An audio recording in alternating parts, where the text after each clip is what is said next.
morning, good afternoon, good evening, whenever this reaches you. Of course, this is another edition of This Week with me, Johnny Marquise. And, well, this right now I'm actually sitting I'm on my break racetrack here in Avondale, Louisiana. I'm back on the West Bank working today, but this is the end of my run. I finished up in Westwego. I had to come over here and get fuel for my truck. The good news is we can use racetracks to get our diesel, so works out pretty good. So I'm just hanging here, and then when I leave here, well, I'll be heading straight across the river. So at least what's called the Huey P. Long Bridge today, at least it's a nice wide 6-lane bridge, 3 lanes in each direction. Wasn't like that when I was learning how to drive, or anywhere from when it was open in the late 1930s, mid-1930s, all the way through to, in the last 10 years they did that, where they widened the bridge? Yeah, something like that. Yeah, you had 2 very narrow lanes. You went up, and you went across, and you went down. And let me tell you, when I had driver's ed, back then we had it in school. So we did it at, I did it while I was at West Jeff, and everybody always thought, oh, you know what? I'm not going to be the first one to drive. Because maybe we'll do the loop and we'll go to the other, back then they called it the Greater New Orleans Bridge, which is now called the Crest City Connection. Wrong answer. Wrong. That didn't happen. First person would drive. They would drive River Road, and then they'd get on the Huey P, cross it, and then somewhere on the East Bank get out, switch. The other guy would switch. He's thinking, oh good, I'm going the other way through the city. No, he's going back the other way. Back to the West Bank. So, yeah, nice try. That was the thing. Boy, but I tell you what, you trying to stay in that little lane. And I remember driving that when I was just basically, in a big truck. I can remember driving a vacuum truck, driving that little narrow bridge. Apparently, you must stay in your lane. Of course, every truck driver, including myself, whenever there was no traffic, I moved to the center, just keep riding across. But, oh my, yeah, I tell you what, that was a rough one. But, yeah, they don't know how easy they got it today.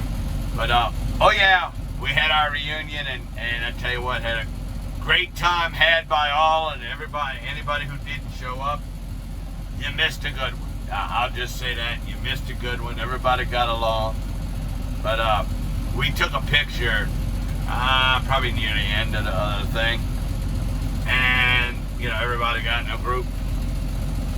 And everybody, lined up. I had me scrapped down. I was actually down like a linebacker. In a linebacker stance. So, it would have quite a few of us in the front there. But, there's always that one person that decides that he's gonna be the center of attention. So, jumps up on the table, and you in the picture, he's doing that, got his hands like this. Yeah, Kevin Watson. And I'm like, oh, well, anybody expect anybody else to do that? He was always a live wire. I tell you what, from freshman year all the way through, he was a character. Still is a character. Fantastic. I had fun, really did. That was good. Yeah, I'm gonna get in my YouNow music showcase a little bit, but I tell you what, if I had some music to play right now, it'd be playing Celebration by Kool and the Gang. Yeah, because the celebration is after just one bad year being a coach of the New Orleans Pelicans, Stan Van Gundy. Goodbye. Out the door. Well, the rumors are that supposedly Zion and some members of his family want him moved to another team. Well, obviously this was done to try to stem that tide, but I heard Van Gundy or not, they want him. He wanted him going anyway. Yeah, I know why they want him to go. They want to go to the Knicks. Everybody wants him with the Knicks. You know what? That ain't how it works. You can say that. He only played 2 years. Wait, yeah, 2 years. 1 year he was hurt most of the years. He didn't even play really last year. This year he plays, gets it on, be an all-star and all that. Yeah, even George Peppers. Oh, yeah. Yeah, he should go to the Knicks.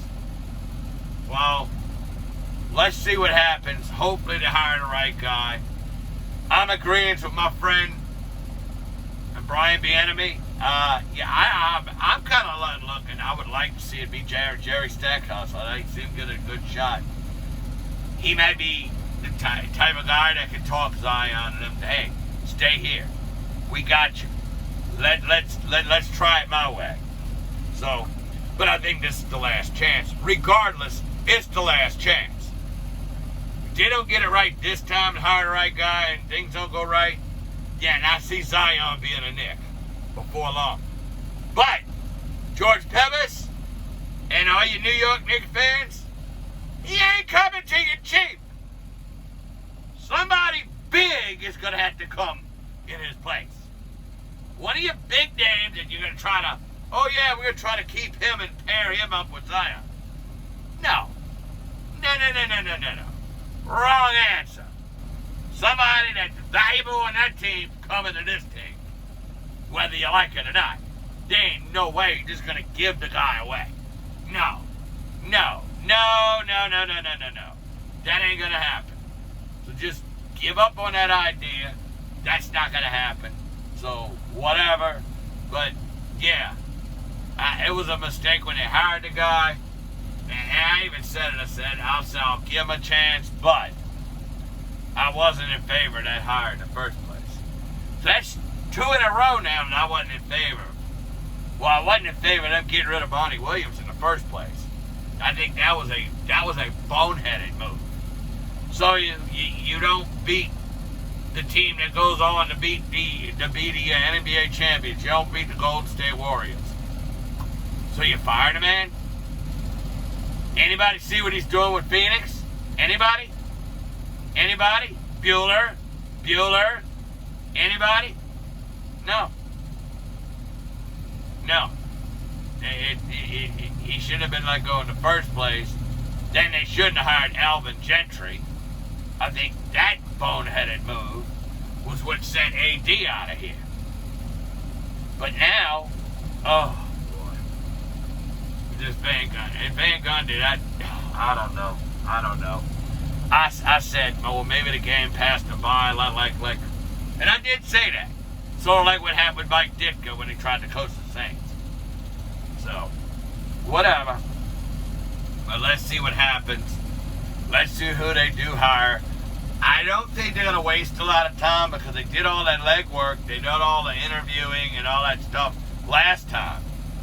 So maybe this time they say, all right, you know what? We talked to this one, that one, this one. All right, let's go with this guy instead. Maybe they re-interview. I don't know. But I say they got to hit a home run. Just like LSU's got to hit a home run for baseball coach. That has to happen. I mean, you got talent coming back to this team. And either Bianco or Godwin, the 2 guys that are supposed to be the lead candidates, either one of them, I think, will be a good move for. Obviously, both of them have an LSU ties. Bianco played for LSU. His son is playing for LSU. He coached. He was an assistant under Skip Bertman.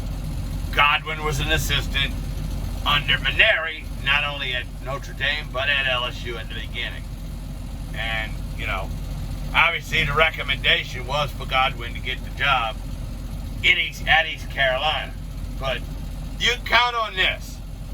Whichever one gets the LSU job, let's say Bianco gets it, Godwin's going to Ole Miss. you can put money in the bank on that one. Whatever, who gets one, the other one's going to go. If it's Godwin they pick, Bianco's going to stay at Ole Miss. But guaranteed, both of those guys will be coaching the SEC. I almost said NFC. The SEC next year. But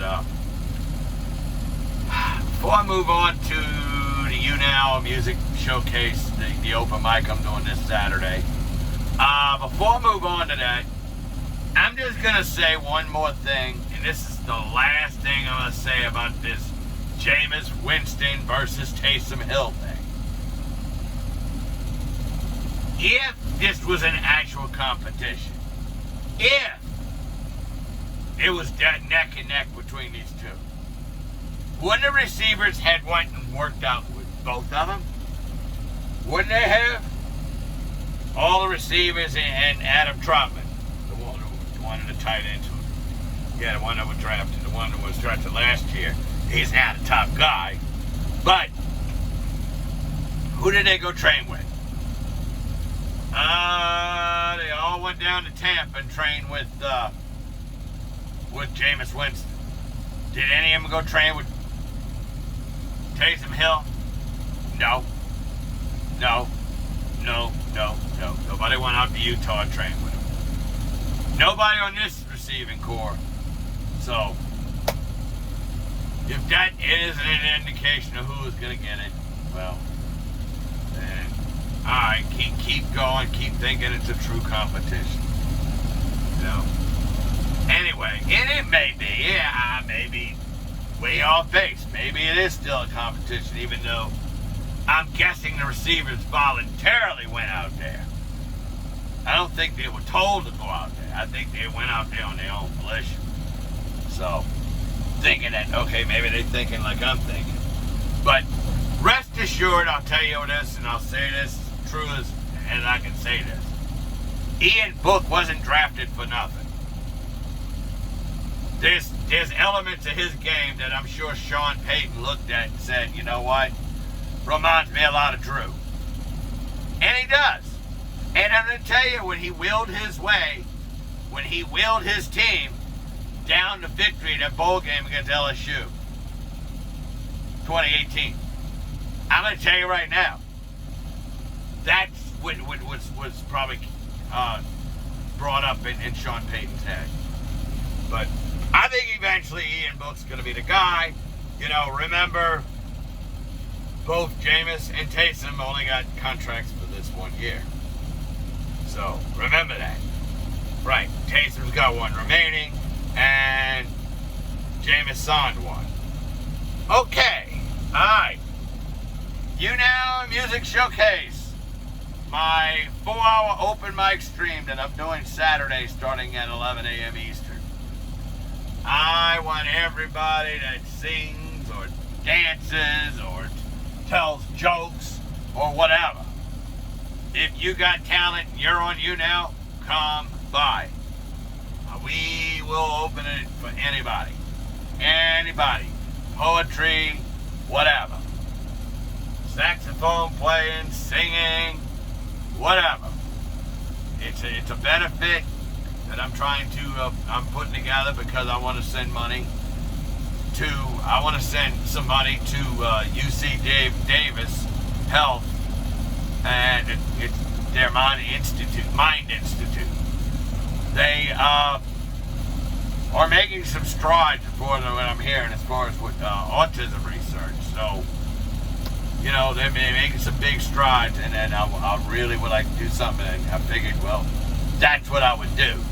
So, with that said, I'm going to go ahead and wrap things up. So come on by, and if you're a broadcaster that just, look, if autism is something that is a concern of yours, come stop by and drop some likes. And not fake likes. No, not fake likes. They did had another incident of what they call fake likes or fraudulent likes. God, I'm going to say this one last thing. YouNow. Listen. What these people are doing, there's a word for it. It's called fraud. fraud is a felony. So, instead of punishing the broadcasters, do something about the fraud that's going on. Alright?